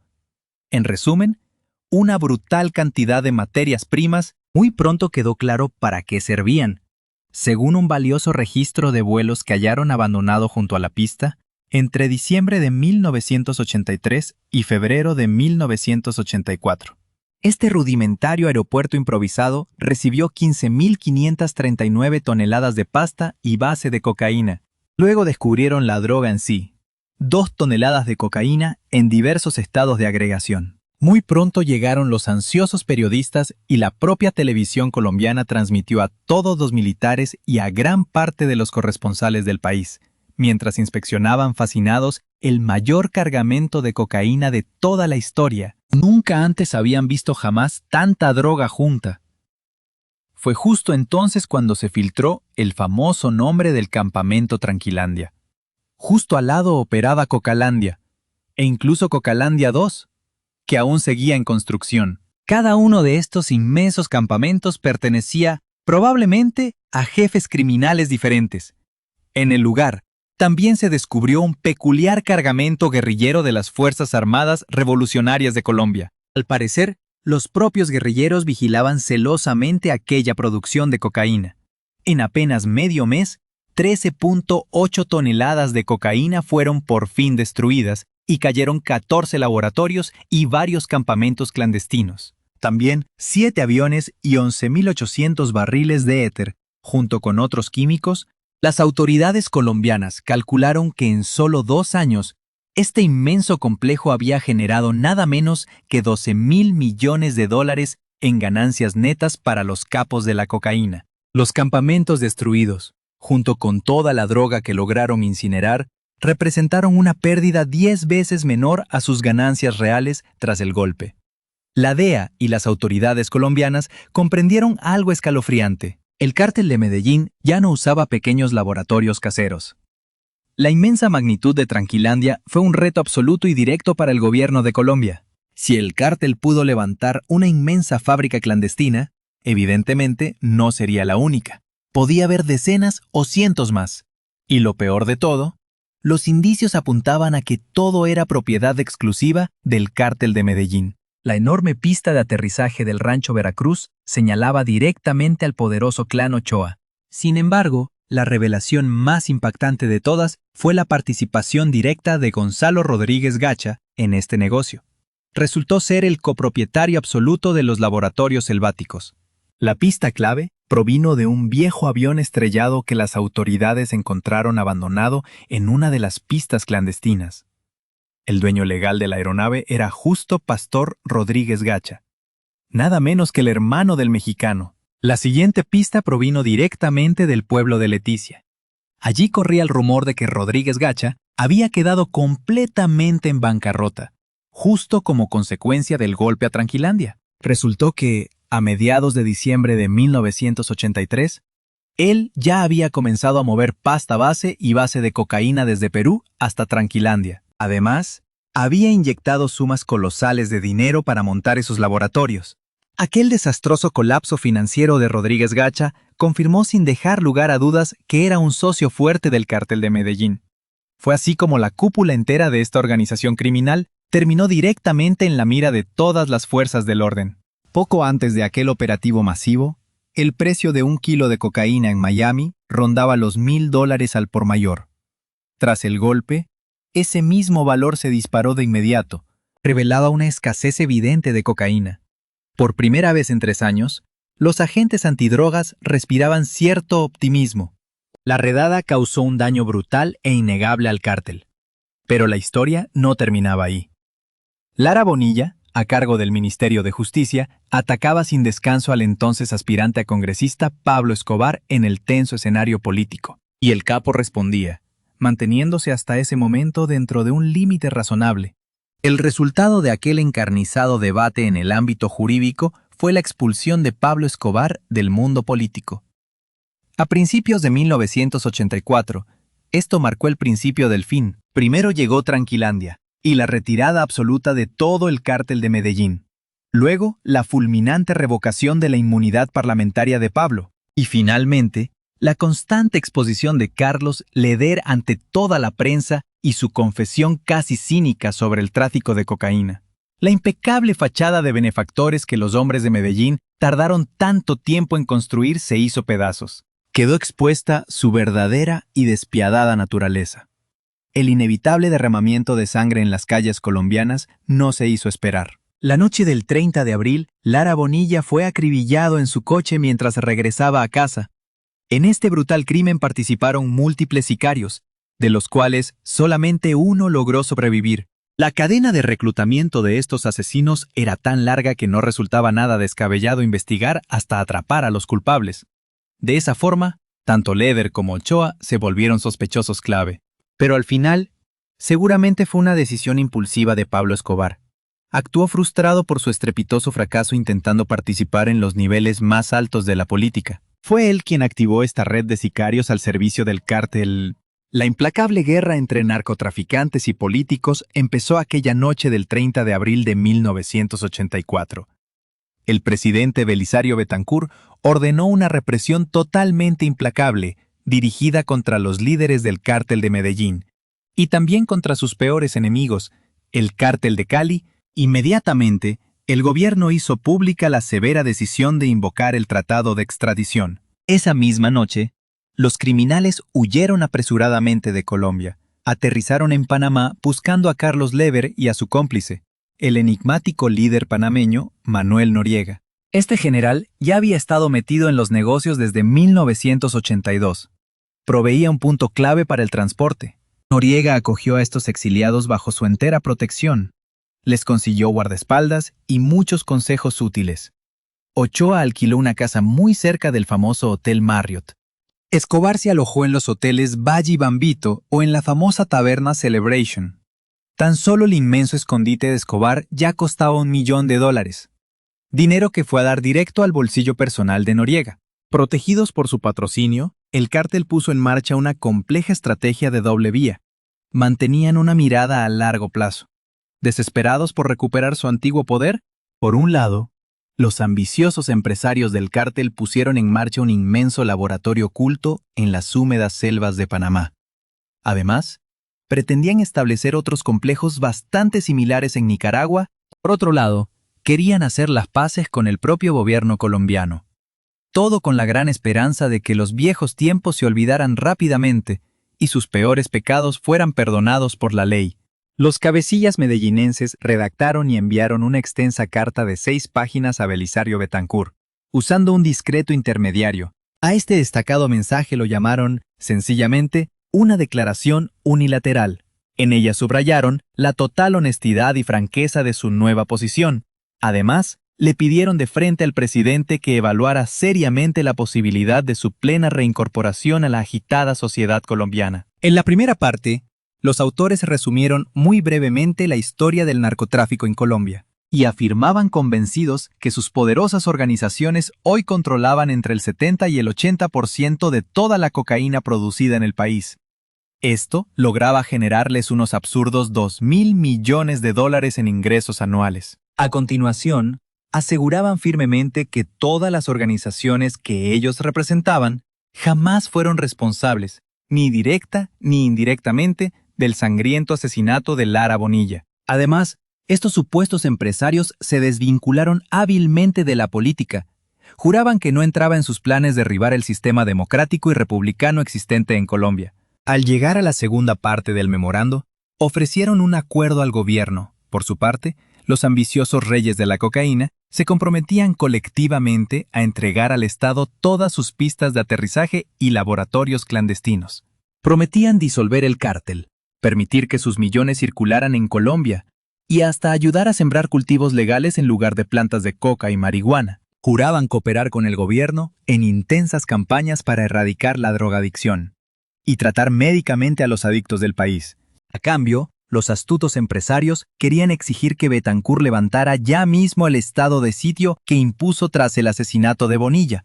Además, debía comprometerse en firme a no extraditar hacia Estados Unidos a los criminales que hubieran infringido la ley antes de esa carta histórica. En otras palabras, el cártel sencillamente exigía una amnistía total. Para entonces, los narcotraficantes recibían unos $2.000 millones al año.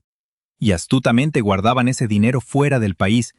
El regreso completamente impune de los contrabandistas significaba que una increíble cantidad semejante montaña de dinero habría transformado la economía colombiana. Al país le ofrecieron un soborno colosal, pero los líderes del cartel jamás obtuvieron respuesta de Betancur, ni de nadie. Siguieron ocultos en Panamá, perdiendo sus millones gota a gota. El 15 de junio de 1984, la aduana interceptó en el aeropuerto de Miami 1.2 toneladas de cocaína empaquetada en cajas etiquetadas como perfume. El cargamento esperaba oculto dentro de las cámaras refrigeradas de un avión de carga de una aerolínea panameña. Una semana después, las autoridades locales incautaron 6.159 tambores de éter en la zona del Canal de Panamá. Noriega también jugaba a dos bandos. En casa eran emperadores, pero ahora en Panamá, los jefes de Medellín se encontraban completamente indefensos. Acorralados por continuas desgracias y por escándalos muy mediáticos, resultaba evidente que el cártel tendría que largarse de Panamá. Ni Escobar ni Ochoa se sentían ya cómodos estando lejos de Colombia. Ambos tenían muy claro que, a fin de cuentas, el refugio más seguro era su propio país. Allí, siempre podrían comprar la protección de los poderosos y pagar sicarios para aterrorizar a sus enemigos. Pero Betancur no pensaba ceder un milímetro. Nombró rápidamente a otro luchador contra la mafia de la droga, Enrico Parejo González, sustituyendo a Lara Bonilla como ministro. Parejo era exactamente igual de inflexible que Lara Bonilla. A diferencia del ministro asesinado, él sí contaba con todo el apoyo de Betancur. A finales de verano, Estados Unidos había solicitado la extradición de más de 60 colombianos vinculados al narcotráfico. Finalmente, el 14 de agosto, el juez superior de Bogotá, Manuel Castro Gil, presentó cargos formales contra 14 sospechosos del asesinato de Lara Bonilla. Entre ellos figuraban los presuntos autores intelectuales del crimen, Pablo Escobar, los 3 hermanos Ochoa y Gonzalo Rodríguez Gacha. Leder resultaba una pieza valiosísima para las autoridades, a diferencia de Escobar, Ochoa y Rodríguez Gacha, que seguían agazapados en Panamá. Leder volvió a Colombia, se ocultó con los guerrilleros en la selva, convirtiéndose en el encargado principal de los laboratorios clandestinos y de mantener el funcionamiento eficiente de la producción. Betancur firmó su extradición directa a Estados Unidos, y Leder se quedó sin derecho a apelar. Si a Carlos lo arrestaban, iría directo a un avión hacia Estados Unidos sin ningún trámite burocrático. En febrero de 1985, Leder dio una entrevista a la televisión española desde sus escondites en la selva. Apareció sin afeitar, muy desaliñado, llevando unos pantalones sucios y una camiseta negra sin mangas. Aseguró a los periodistas que formaría un ejército de 500,000 hombres para defender la independencia nacional. Afirmó que el problema de la extradición de criminales a Estados Unidos se había vuelto ya una cuestión de liberación nacional, y añadió que Lara Bonilla había sido ejecutado por el propio pueblo. Todo esto antes de que el ministro consiguiera ganar tiempo, apoyado por los imperialistas, para enviar a decenas de colombianos a ser juzgados en Estados Unidos. Leder se veía a sí mismo como el símbolo de los combatientes contra el imperialismo, afirmando que, en esta guerra, el fin justifica los medios. Entretanto, a finales de 1984, el cártel de Medellín ya había recuperado bastante de su fuerza original. Las aguas realmente se habían calmado por fin, permitiéndoles regresar a su tierra natal. Pablo Escobar y Gonzalo Rodríguez Gacha andaban muy ocupados reconstruyendo toda su red de productores y distribuidores. Leder seguía en la selva. De Jorge Ochoa no se sabía nada desde mayo. Silencio total. Sus hermanos controlaban la red colombiana, pero Jorge parecía haberse esfumado por completo. Todo ocurrió tras un incidente bastante oscuro contra el contrabandista e informante Barry Silal. Sus duros testimonios y aquellas fotografías le arrebataron su fachada de respetable criador de caballos en Antioquia. Y peor todavía, Silal había conseguido pruebas sólidas del vínculo entre los grandes cárteles y los contras nicaragüenses, enemigos acérrimos del presidente Reagan, moviendo hilos donde viera comunistas.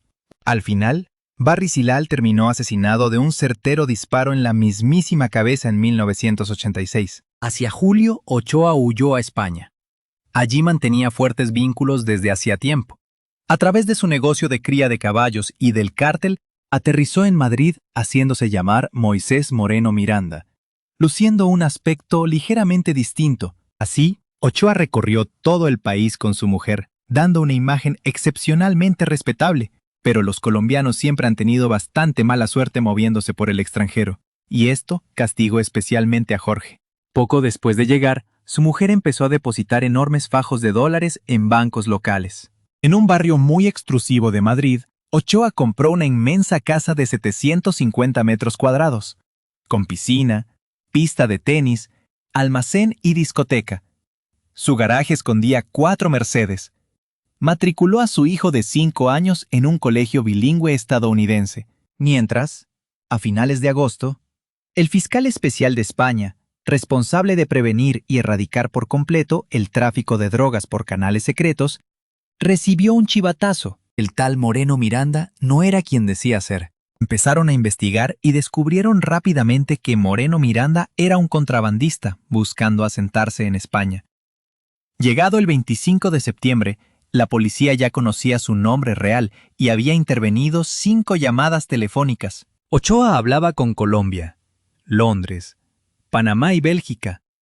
Enseguida se informó al residente de la DEA en Madrid, quien telegrafió a Washington. El Departamento de Justicia preparó de inmediato una solicitud de extradición para Ochoa por el caso nicaragüense. La solicitud se envió a la embajada estadounidense en Madrid, y el 17 de octubre el embajador entregó una copia del documento al Ministerio de Asuntos Exteriores español. Estados Unidos exigía arrestar a Ochoa. La policía española vigiló a Ochoa durante meses. El alcance de sus turbios negocios era aterradoramente amplio. En noviembre, supieron que Ochoa pretendía comprar más de 4,000 hectáreas en el sur de España. La policía temía que usara la inmensa finca para convertir España en un centro internacional para distribuir cocaína. Finalmente, el 15 de noviembre de 1984, la policía detuvo a Ochoa y su esposa, bloqueando sus cuentas. Los agentes de la DEA sacaron a su hijo de aquel colegio estadounidense. Para la administración de Reagan, el inesperado arresto de Jorge Ochoa les cayó como un auténtico regalo del destino.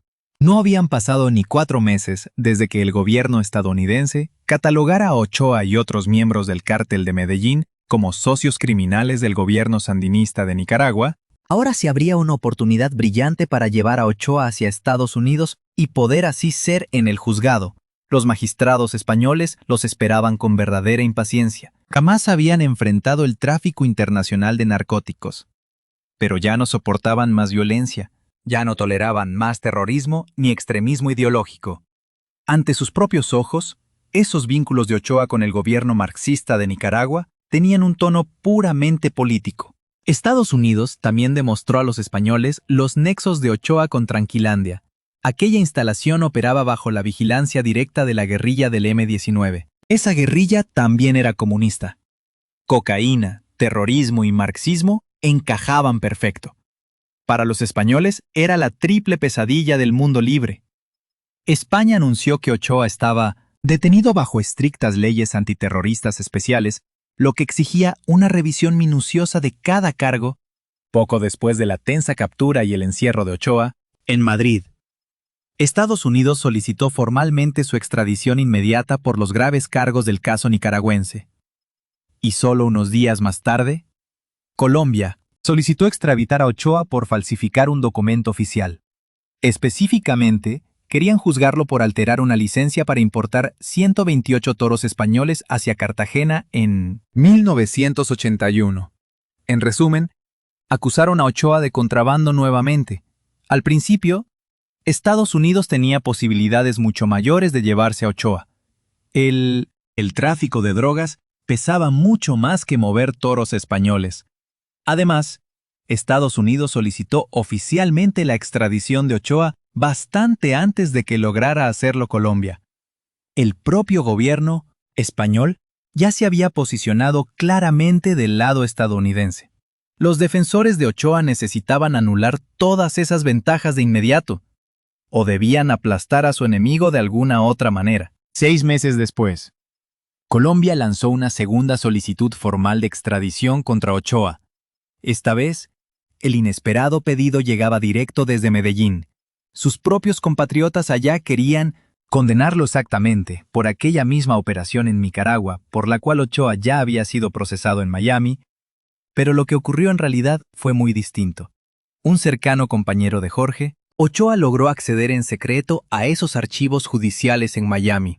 Fotocopió todos los cargos nicaragüenses y los mandó directo al Tribunal de Distrito en Medellín. El extraño resultado final fue una inmensa solicitud estadounidense pesando en un lado de la balanza y 2 solicitudes colombianas en el otro. Uno de los graves cargos por los que Ochoa estaba siendo duramente acusado allá en su propia patria resultaba ser una copia completamente idéntica al expediente de Miami. Además, los fiscales cometieron un error de cálculo garrafal al mezclar terrorismo, ideología comunista y drogas en un único y confuso caso. La astuta defensa no dejó escapar la oportunidad de aprovechar semejante fallo. Muchos españoles creían firmemente que su propia policía, la española, y por supuesto la DEA de Reagan, eran ardientes y fanáticos anticomunistas. Le inventarían cualquier barbaridad a los sandinistas, incluso el oscuro tráfico de drogas, con tal de desacreditarlos públicamente, y los abogados de Ochoa se dieron cuenta muy rápido de que podían explotar esas mismas simpatías políticas del jurado a su propio favor.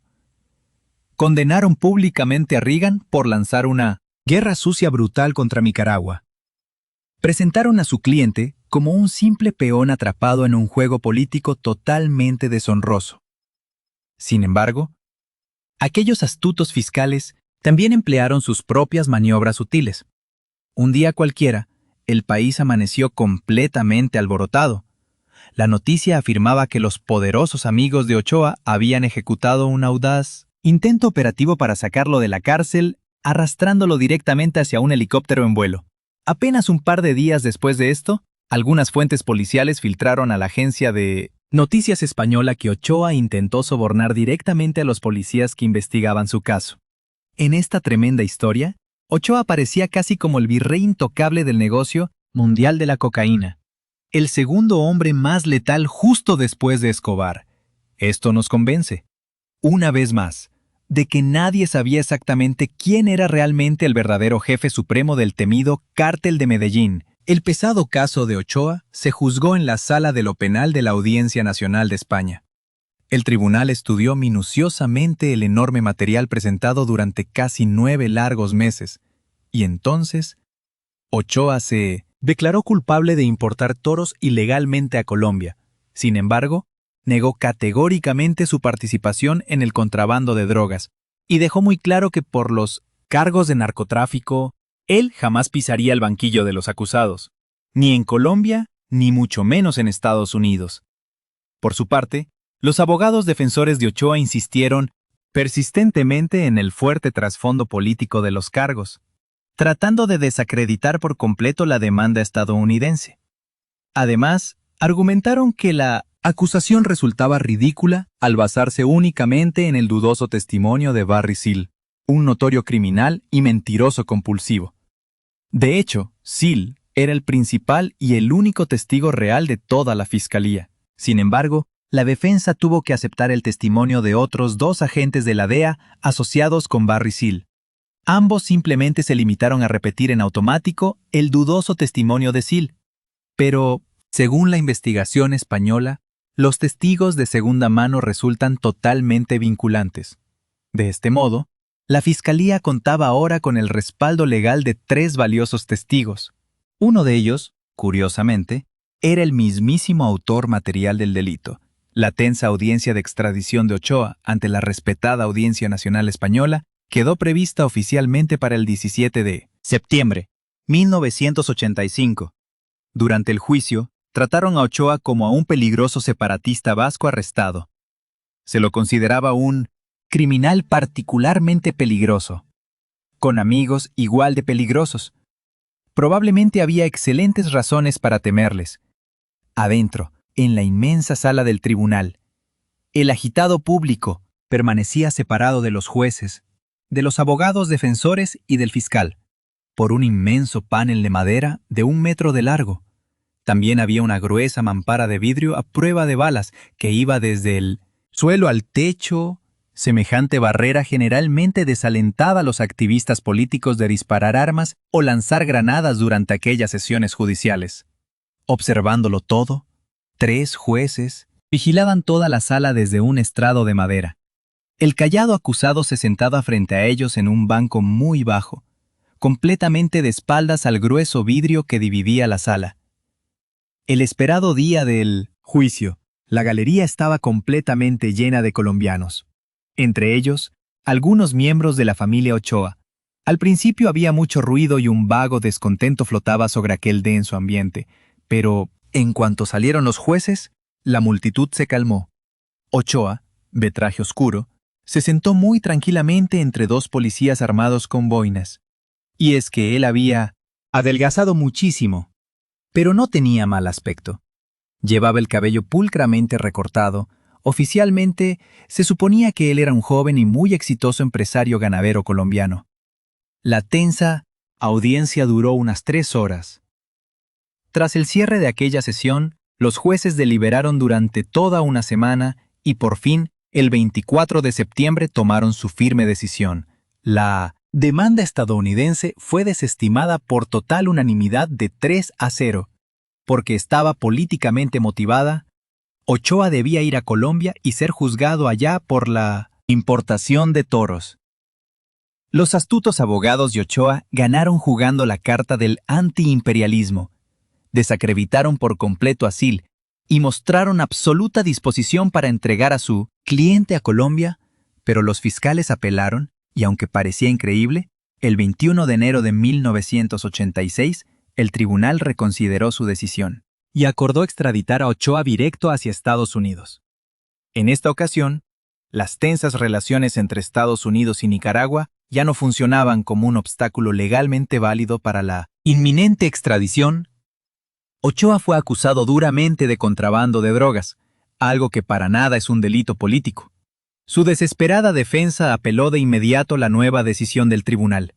Y ya, en Cartagena, ciudad a la que regresó, Jorge Ochoa fue condenado a 20 meses de prisión. Sin embargo, salió libre bajo fianza.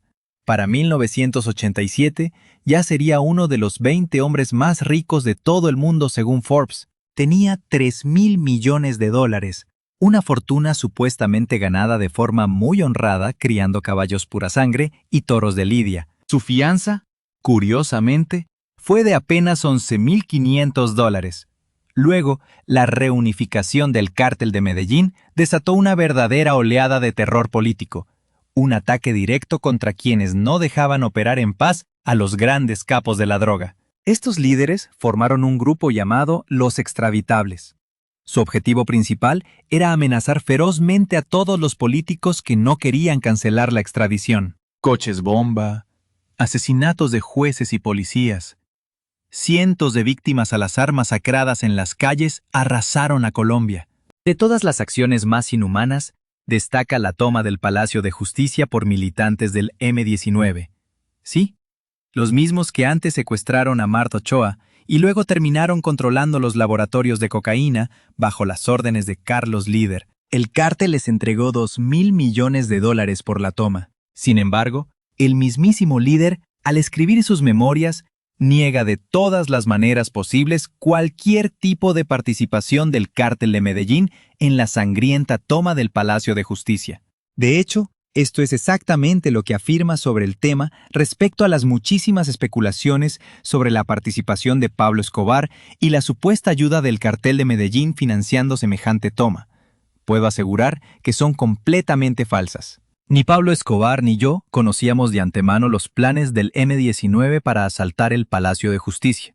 Además, en mi opinión personal, este tipo de operación guerrillera, diseñada para asaltar y tomar el control total de unas instalaciones, realmente no necesita un desembolso gigante de dinero. Todo esto se debe a que los guerrilleros armados jamás reciben un sueldo fijo, ni tampoco son simples mercenarios contratados. Mientras tanto, en las calles de Medellín estallaba una guerra despiadada de todos contra todos. Cuando la policía se involucró de lleno, el conflicto se transformó en un absoluto baño de sangre. Puedes entender mejor por qué y cómo la policía acabó siendo el objetivo principal de los narcotraficantes en nuestro video detallado sobre Pablo Escobar. Usando el enlace de la descripción, la violencia durante aquellos años horribles se volvió una parte rutinaria de la vida cotidiana para los millanes. Ya en 1985, Medellín sufrió 1.698 asesinatos. Ese año, Colombia sumó 11.000 homicidios totales, muchísimos más que cualquier otro país que no estuviera sufriendo una guerra civil. Pero 1986 rompió los peores récords. 3.500 asesinatos. La principal causa de muerte entre hombres de 15 a 40 años fue el homicidio. De los 1.155 casos registrados en la ciudad durante los 6 primeros meses, el 880.4 de los asesinatos se cometieron directamente con armas de fuego. Ya en 1987, Carlos Líder fue capturado en medio de la selva, totalmente desesperado.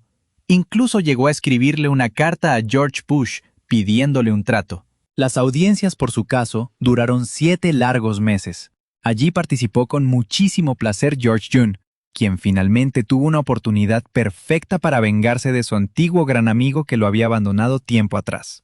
Respecto al inicio de su cooperación, según explicó el propio Jun, terminó testificando contra Carlos, contando con el permiso expreso de Escobar. Supuestamente, este último lo llamó directo a la cárcel tras enterarse de que el líder estaba completamente dispuesto a delatar a todos.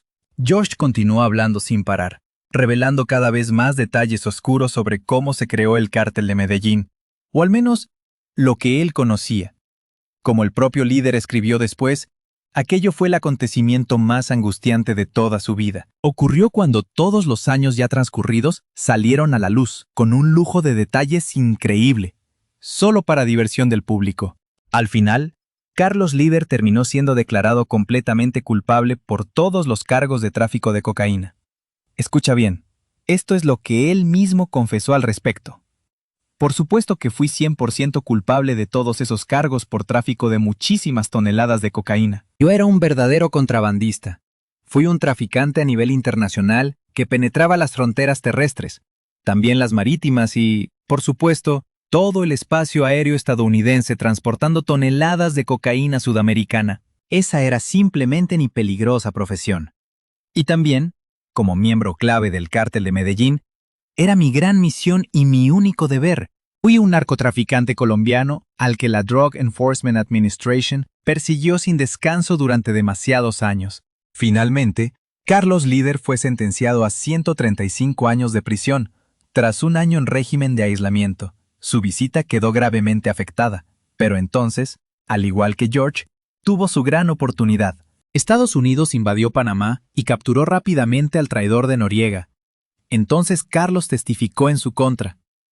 Todo esto, supuestamente, contando también con el pleno consentimiento de Pablo Escobar. Según esta versión de los hechos, Carlos le mandó una carta pidiéndole permiso para testificar sobre el cártel de Medellín y sus fuertes vínculos con Noriega, a lo cual recibió una respuesta muy favorable, además de la firme promesa de que nadie de su familia sufriría daños. Escobar cumplió su palabra. Así, Leder tuvo mucha esperanza gracias al acuerdo. Pronto su condena se redujo a 55 años. De esos, cumplió 33 años de principio a fin. Pasó la mayor parte trabajando en la cafetería de la prisión. Para el verano de 2020 salió en libertad absoluta y fue deportado directamente a su segunda patria, Alemania, donde de hecho aún vive. Ese mismo año decidió publicar un libro sobre su vida, titulado La vida y muerte del cártel de Medellín. Mientras tanto, su famoso hotel en Armenia, tras su largo encarcelamiento y durante los siguientes 19 años, se convirtió en un gigantesco punto de encuentro al aire libre para todos los grandes amantes de John Lennon. Hoy en día, todo ese terreno de la famosa posada alemana se ha convertido en un tranquilo parque de recreación familiar. Y la famosa estatua, tristemente, ha desaparecido. Pero volvamos un momento a los años 80. La detención del líder no tuvo casi ningún efecto real en las actividades diarias de sus colegas, salvo que el mismísimo Jorge Ochoa, tras sufrir aquel calvario en España, permaneció oculto en las sombras durante un buen tiempo. Prefirió dejarle las riendas del poder a sus hermanos. Logró salir libre bajo fianza. A partir de ese preciso momento, actuó como si nunca hubiera estado involucrado en absolutamente nada.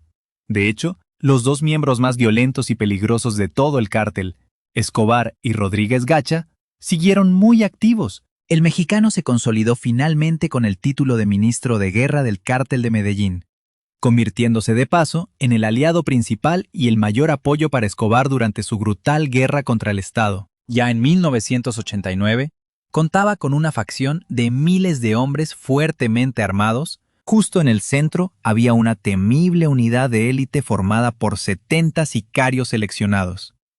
Todos ellos estuvieron involucrados en muchísimos episodios sangrientos, incluyendo el cobarde asesinato de Luis Carlos Galán, un candidato presidencial con principios inquebrantables, a quien Gacha consideraba abiertamente como su peor enemigo personal.